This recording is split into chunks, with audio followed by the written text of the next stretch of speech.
Ich meine, diese Kompromisse auszuloten, du hast es angedeutet, das ist reine Spekulation. Ich würde mal noch auf eine andere Ebene gehen wollen, auf die Art und Weise, wie die Bevölkerung damit umgehen. In der Ukraine, klar, man ist kriegsmüde. An der Front herrscht teilweise, ich will nicht sagen Chaos, aber es ist reine Verteidigung. Da gibt es nichts mehr mit Angriffen. Die Männer teilweise seit Anbeginn des Krieges gar nicht zu Hause gewesen. Du hast gesagt, diese Veränderung in der Sicht auf die Dinge, gibt es die eigentlich auch in Russland? Dort wird ja rekrutiert ohne Ende. Das heißt, viele junge Männer, die auch nicht mehr nach Hause kommen, weil man hat den Eindruck, die Russen schicken das als Kanonenfutter tatsächlich an die Front. Aber gibt es da so eine Änderung zu der Einstellung von Putin, der ja nach wie vor propagiert, immer wieder, dieses Nazi-Regime in Kiew muss abgesetzt werden und die Ukraine gehört uns?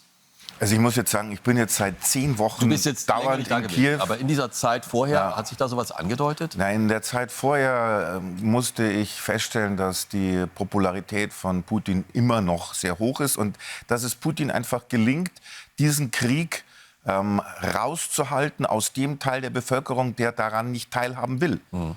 Also das funktioniert darüber, dass eben hoher Sold bezahlt wird und dass die Männer über diese Zeitsoldatenschiene geködert werden, wenn du so willst, für viel Geld in diesen Krieg ziehen, das Gros, also die meisten, und dass diejenigen, die damit nichts zu tun haben wollen, auch nicht gezwungen werden, in diesen Krieg zu ziehen, mit der Ausnahme dieser Mobilmachung im September 2022, wo nach offiziellen Angaben 300.000 Mann also rekrutiert wurden, das heißt Reservisten.